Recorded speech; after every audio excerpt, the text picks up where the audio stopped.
കുട്ടികൾക്കും സ്ത്രീകൾക്കും പിടിപെടാൻ സാധ്യതയുള്ള രോഗങ്ങളും അവയ്ക്കുള്ള പ്രതിവിധിയുമായി ഡോക്ടേഴ്സ് വ്യൂ.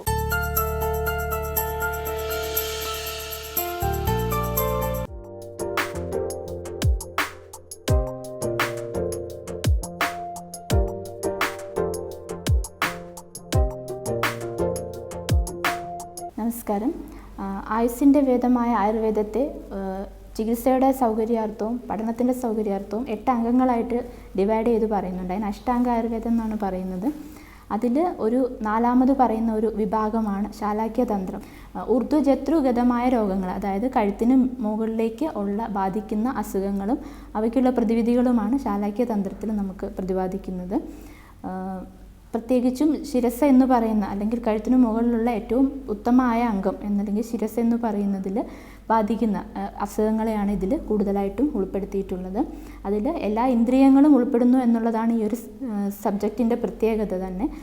കണ്ണ്, നേത്രം, അതുപോലെ തന്നെ ശ്രവണം, ചെവി, അതുപോലെ മൂക്ക്, നാസിക, അതുപോലെ തന്നെ ദന്തരോഗങ്ങൾ, അതുപോലെ ജിഹ്വ ഉൾപ്പെടുന്ന അല്ലെങ്കിൽ നാക്ക് എന്ന് പറയുന്ന ഇന്ദ്രിയം ഉൾപ്പെടുന്ന ഓറൽ ക്യാവിറ്റി അല്ലെങ്കിൽ മുഖം എന്ന് പറയുന്ന ഇതെല്ലാം കൂടെ ചേർന്നിട്ടുള്ള അസുഖങ്ങളെയാണ് ശാലാക്യതന്ത്രത്തിൽ പൊതുവെ പ്രതിപാദിക്കുന്നത്. ഒപ്പം തലമുടിയെ ബാധിക്കുന്നതും തലയോട്ടിയെ ബാധിക്കുന്ന അസുഖങ്ങളും ഇതിൽ പെടും.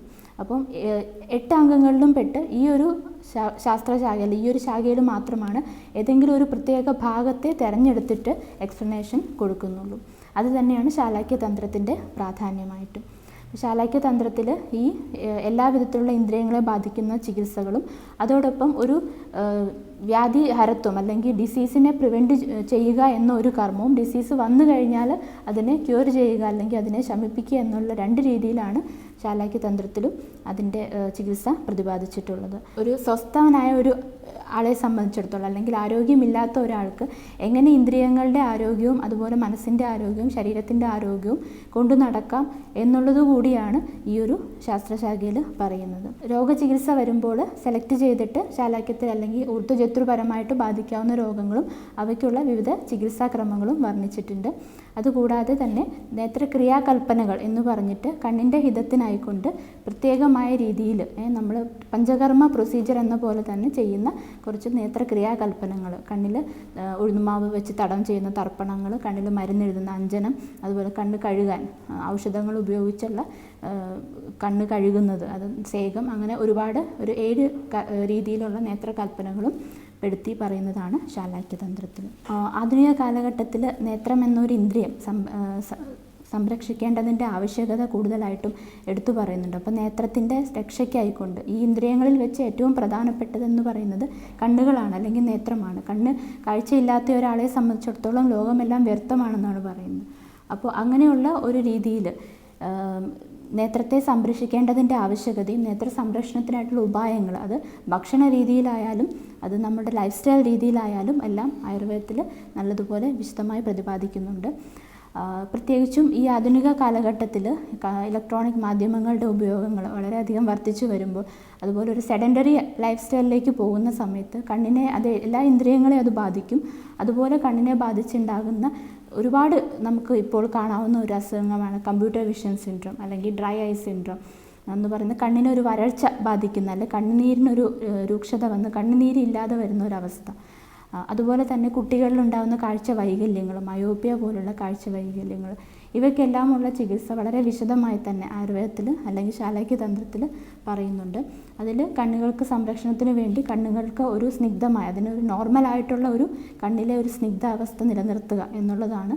അതിനായിക്കൊണ്ട് തർപ്പണം അല്ലെങ്കിൽ കണ്ണിൽ നെയ്യ് പോലുള്ള കൽപ്പനകൾ, പാല് നെയ്യ് ചേരുന്ന ഓരോ യോഗങ്ങൾ ചേർത്തിട്ടുള്ള കണ്ണ് കഴുകുക, കണ്ണിൽ തർപ്പണം ചെയ്യുക എന്നുള്ള പ്രൊസീജിയറുകളെല്ലാം ഇതിൽ വ്യക്തമായി പ്രതിപാദിക്കുന്നുണ്ട്. അതുപോലെ കണ്ണിൻ്റെ പിന്നിലേക്ക് പോയി കഴിയുമ്പോൾ കണ്ണിനുള്ള ഉള്ളിലുള്ള ഓരോ നേത്രപടലങ്ങൾ, ഞരമ്പ് സംബന്ധമായ നാഡീവ്യൂഹ വ്യവസ്ഥകളിലേക്ക് പോയി കഴിയുമ്പം അവയെ ബാധിക്കുന്ന അസുഖങ്ങൾ, കണ്ണിൻ്റെ റെറ്റിനയിൽ ഉണ്ടാകുന്ന വൈകല്യങ്ങൾ, അതുപോലെ തന്നെ കണ്ണിലെ മാക്യുല എന്ന് പറയുന്ന കണ്ണിൻ്റെ കാഴ്ചയുമായി ബന്ധപ്പെട്ടിട്ടുള്ള ഏറ്റവും വ്യക്തമായ കാഴ്ച തരുന്ന മാക്യുലയുമായിട്ട് ബന്ധപ്പെട്ടിട്ടുള്ള പ്രായാധിക്യം കൊണ്ടുണ്ടാകുന്ന മാക്യുല ഡീജനറേഷൻ പോലുള്ള അവസ്ഥകളിലും ആയുർവേദ ചികിത്സ വളരെയധികം ഫലപ്രദമാണ്. പിന്നെ തിമിരം അല്ലെങ്കിൽ നമ്മൾ കാറ്ററാക്ട് എന്ന് പറയുന്നു, വളരെ സാമാന്യമായ ഭാഷയിൽ തിമിരം എന്ന് പറയുന്ന കാറ്ററാക്റ്റിലും അതിൻ്റെ കാറ്ററാക്റ്റിൻ്റെ ആരംഭഘട്ടത്തിലൊക്കെ നമ്മൾ ആയുർവേദ ചികിത്സ കൊണ്ട് നമുക്ക് കാഴ്ചയ്ക്ക് നല്ല ഒരു ഇമ്പ്രൂവ്മെൻറ്റ് തരാൻ സാധിക്കുന്നതാണ്. ഇതുപോലെ തന്നെ പ്രധാനപ്പെട്ടതാണ് കർണം എന്ന ഇന്ദ്രിയം. ഇപ്പോൾ ചെവിയെ ബാധിക്കുന്ന വിവിധ രോഗങ്ങൾ, പ്രത്യേകിച്ചും ആധുനിക വൈദ്യശാസ്ത്രത്തിൽ ട്രീറ്റ്മെൻറ്റ് ഇല്ല എന്ന് പറയുന്ന ചെവിയിൽ നിരന്തരമായി ഉണ്ടാകുന്ന മൂളലുകൾ, ചില ഞരമ്പ് സംബന്ധമായ ഒരു ക്ഷയം കൊണ്ടുണ്ടാകുന്ന ചെവി കേൾക്കായിക അല്ലെങ്കിൽ ചെവിക്ക് ഉണ്ടാകുന്ന വൈകല്യങ്ങൾ, ശ്രവണ വൈകല്യങ്ങൾ, ഇതിനെല്ലാത്തിനും ഫലപ്രദമായ ചികിത്സ, കൂടുതലും നെയ്യ് ചേർന്ന് ഉള്ള കൽപ്പനകളും അല്ലെങ്കിൽ രസായനം എന്ന് പറയുന്ന എല്ലാ ഇന്ദ്രിയങ്ങൾക്കും സ്ട്രെങ്ത് കൊടുക്കുന്ന രീതിയിലുള്ള ചികിത്സയും ചെവികൾക്കായുള്ള ഇതിൽ ലഭ്യമാണ്.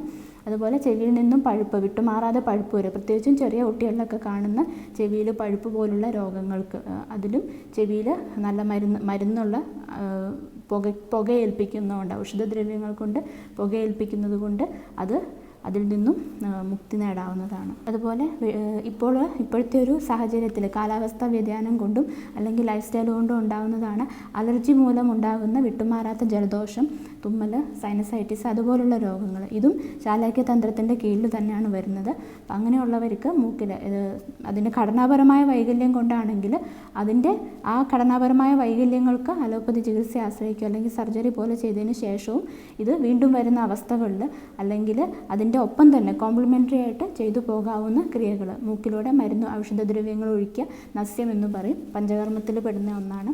അതുപോലെ മൂക്കിൽ പുകയേൽപ്പിക്കുക, മൂക്കിൽ ചെറിയ രീതിയിലുള്ള ക്രിയകൾ, അതുപോലെ കവിള് കൊള്ളുക എന്നുള്ള ക്രിയകളെല്ലാം ചെയ്തു കഴിഞ്ഞാൽ വിട്ടുമാറാതെ വരുന്ന, അതുപോലെ ഉള്ളിലേക്കുള്ള ഔഷധ സേവ കൊണ്ടും വിട്ടുമാറാതെ വരുന്ന ഇതുപോലെ ജലദോഷം, തുമ്മൽ, അതുപോലെ സൈനസൈറ്റിസ് മുതലായ പ്രശ്നങ്ങൾക്ക് പ്രതിവിധി ഉണ്ടാക്കാവുന്നതാണ്. പിന്നെ ആയുർവേദത്തിൽ ഓറൽ ക്യാവിറ്റി അല്ലെങ്കിൽ വായ സംബന്ധമായ അസുഖങ്ങളെ മുഖരോഗം എന്ന ഒരു വിഭാഗത്തിൽ പെടുത്തിയിട്ടാണ് പറയുന്നത്.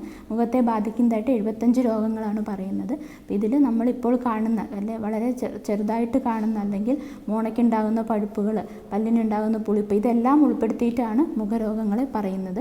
മാത്രമല്ല മുഖത്ത് ജനറലായിട്ട് എപ്പോഴും ആമാശയവുമായിട്ട് ബന്ധപ്പെട്ട് കിടക്കുന്ന ഒരു അല്ലെങ്കിൽ ഒരു ഡൈജസ്റ്റീവ് സിസ്റ്റത്തിൻ്റെ പാർട്ടാണ് വായ എന്ന് പറയുന്നത്.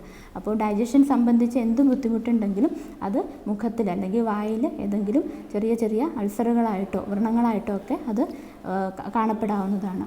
അതുപോലെ തന്നെ ഒരുപാട്